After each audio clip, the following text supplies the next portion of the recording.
Praise the Lord.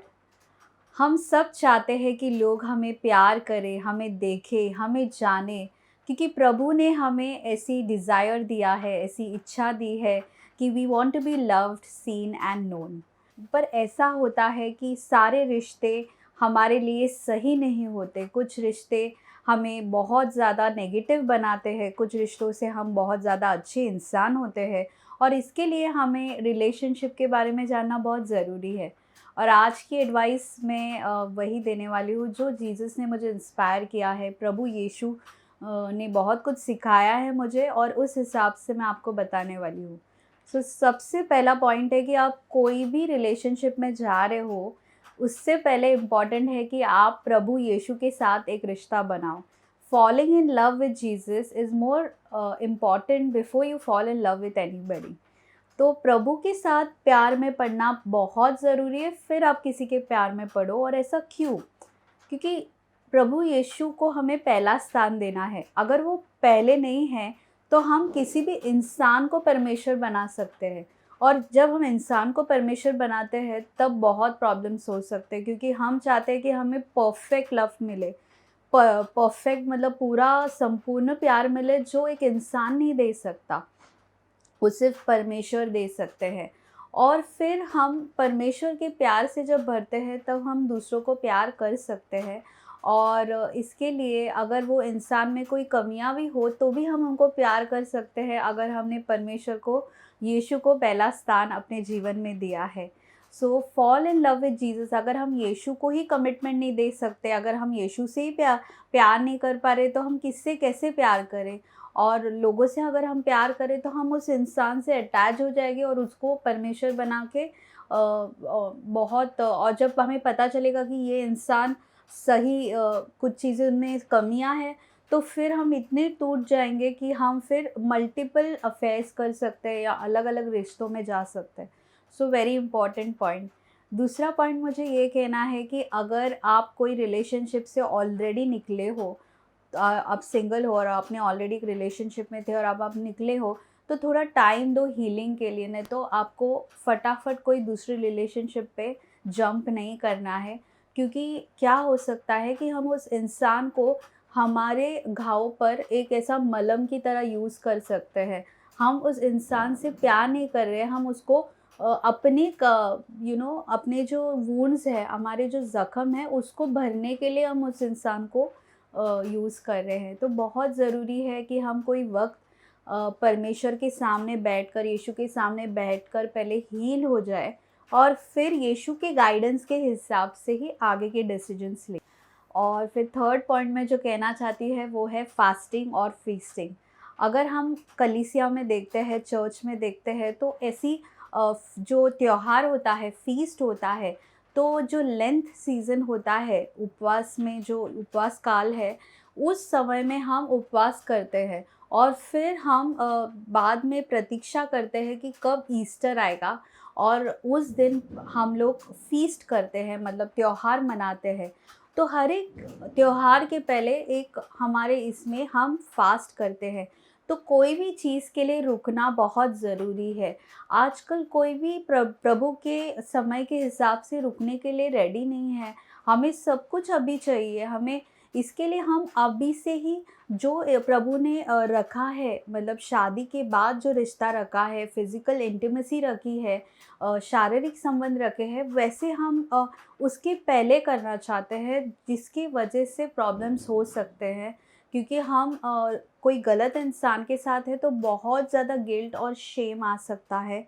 और प्रभु ने ऐसा रखा है कि पुराने करार में भी लोग मसीहा के लिए प्रतीक्षा कर रहे थे, वेट कर रहे थे, और फिर जब यीशु आए, तब फ़ीस्ट करते हैं। तो यीशु की आने से पहले हमें भी बोला है कि हम अपने पापों से फ़ास्ट करें, और अच्छी पवित्र जीवन बिताएं, ताकि हम जब स्वर्ग राज्य में जाएंगे, तब हम फ़ीस्ट कर पाएंगे। तो बहुत ज़रूरी है कि हम सही इंसान के लिए और सही रिलेशनशिप के लिए वेट करें। अगर आप सिंगल हो, तो बहुत ज़रूरी है कि आप छोटे-मोटे अफ़ेयर्स करना, फ्लर्ट करना, ये सब छोड़ दो। क्योंकि फिर आप प्रभु पर भरोसा रखते हो कि प्रभु जो आपके लिए देंगे वो सही होगा, और प्रभु से जो आता है वो हमारे जीवन में ब्लेसिंग लाता है, और हम जो खुद से लाते हैं उससे हम अपने जीवन को और भी बर्बाद कर सकते हैं, और हम खुद को हमारे दिए हुए वरदान को अलग अलग चीज़ों से मतलब गलत चीज़ों में लेके जा सकते हैं। तो बहुत ज़रूरी है वो उस पे भी ध्यान देना। फिर चौथा पॉइंट मैं जो कहने वाली हूँ कि रिलेशनशिप है वो कभी रिप्लेसमेंट नहीं है कि हमारे सोशल लाइफ से। सोशल लाइफ मतलब हम जो लोगों के साथ मेल मिलाप करते हैं, फेलोशिप करते हैं, तो रिलेशनशिप उसका रिप्लेसमेंट नहीं हो सकता। उसको मतलब बहुत ज़रूरी है कि हमारे जीवन में अच्छे दोस्त रहे, अच्छे लोग रहे जिनके साथ हम वक्त बिताते हो। नहीं तो आप एक इंसान के लिए ऐसे वेट करोगे और आप चाहोगे कि उसी इंसान से मैं सब कुछ शेयर करूँगी और ये करूँगी और ये करूँगा, जो फिर उस इंसान पे हमें वैसे नहीं रहना है कि ये होने के बाद मैं बहुत ज़्यादा फ़ियरलेस हो जाऊँगा, बहुत ज़्यादा मेरे सारे डर निकल जाएँगे। तो ऐसा नहीं है, प्रभु यीशु हमारे जीवन में है, उनसे हम प्यार लेंगे और हम अपनी जो इनसिक्योरिटीज़ है, जो डर है, उस पे काम करेंगे यीशु के साथ। तो अभी भी हम लोगों से मेल-मिलाप करेंगे, फ़ेलोशिप करेंगे, अच्छे से बात करेंगे, फिर हमारे सारे रिलेशनशिप अच्छे हो सकते हैं। और उसके लिए बहुत ज़रूरी है कि हम सोशली मतलब सिर्फ मोबाइल पे वर्चुअल वर्ल्ड पे ना रहे, तो हम लोगों को मिले और उनके साथ वक्त बिताएं और अच्छे डीप कॉन्वर्सेशंस करें, जिनको हम ट्रस्ट करते हैं, जिन जो हम जानते हैं कि ये हमारे बहुत अच्छे दोस्त बन सकते हैं। उनसे नए नए लोगों से दोस्ती करके और वक्त बिताकर, और वो भी सही दोस्ती के लिए भी हमें प्रार्थना करनी है कि हम किस दोस्त के साथ रहे और कौन हमें अच्छी एडवाइस देगा और कौन हमें यीशु से दूर लेके जाएगा, ये भी हमें ध्यान रखना है। फिफ्थ पॉइंट ये कहना चाहती हूँ कि रोमांस एक पार्ट है रिलेशनशिप का, वो पूरी रिलेशनशिप नहीं होता है। जो मूवीज़ में दिखाते हैं 24/7 रोमांस है जो नहीं होता है।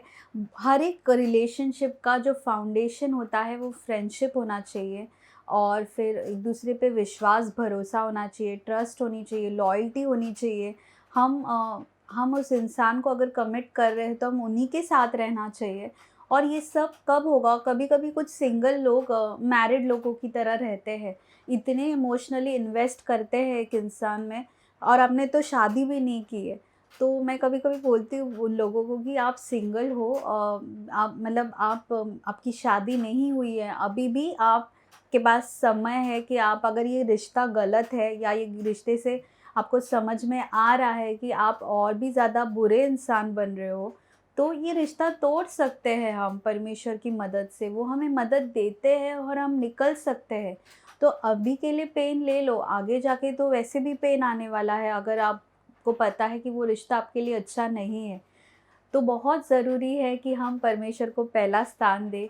दूसरा है कि बहुत टाइम पे हमारे अंदर बहुत ज़ख्म है, वुंड्स है, तो वो हम ठीक करें, क्योंकि हमारे जो इमोशंस है, वो इमोशंस ऐसे हो रहे हैं क्योंकि अंदर पेन है, अंदर दर्द है, और ये दर्द नहीं निकलेगा तो हम किसी इंसान को ऐसे एक दवाई की तरह यूज़ कर रहे हैं। तो बहुत ज़रूरी कि हम प्रार्थना में रहकर उस चीज़ को ठीक करें, मतलब यीशु के साथ, यीशु की हीलिंग लें।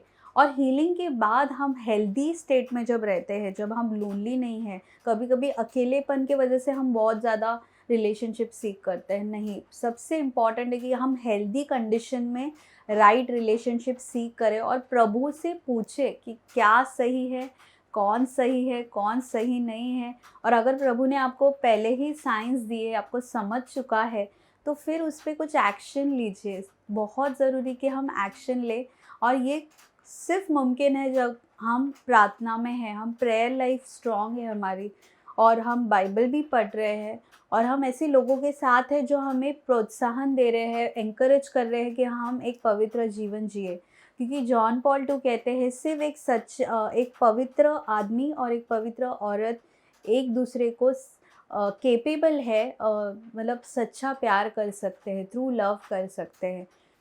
मेरे पास बहुत सारे लोगों ने रिलेशनशिप की काउंसलिंग ली है, जिससे मैं बहुत कुछ सीखी हूँ। मैंने उनके लाइफ में बहुत कुछ देखा है। पर्सनली मैं कोई रिलेशनशिप में नहीं गई हूँ, बिकॉज़ मैं चाहती हूँ कि अगर प्रभु में हूँ तो प्रभु मेरे लिए जो है सही वो करेंगे। अगर उनका प्लान है या नहीं है, मैं उनको सरेंडर कर चुकी हूँ। पर तो भी मैं आपको ये एडवाइस दे पा रही हूँ क्योंकि बहुत सारे काउंसलिंग एक्सपीरियंस आ गया है, यूथ के साथ जो मैंने टाइम स्पेंड किया है और प्रभु ने जो मुझे विज़डम दिया है कि पवित्रता में रहने के लिए हमें प्रभु की ज़रूरत है और प्रभु के वचन में बढ़ने की ज़रूरत है। और बाइबल में भी लिखा है कि जो विज़डम है, जो बुद्धि है, वो उस इंसान के अंदर आके प्रवेश करती है और रहती है जो पवित्र है। तो बहुत ज़रूरी है कि हम पवित्रता में बढ़ें और इसके लिए हमें प्रभु का वचन जानना ज़रूरी है और हमें वो चीज़ पे वो वचन जानना ज़रूरी है और हमें उस पे कार्य करना ज़रूरी है। और अगर हमने गलत निर्णय भी लिए हैं तो भी हम पश्चाताप करें और प्रभु यीशु के पास वापस आए और वो हमें सच्चा प्यार देंगे और उस प्यार से हम दूसरों को प्यार कर सकते हैं। Thank you, God bless you, bye bye.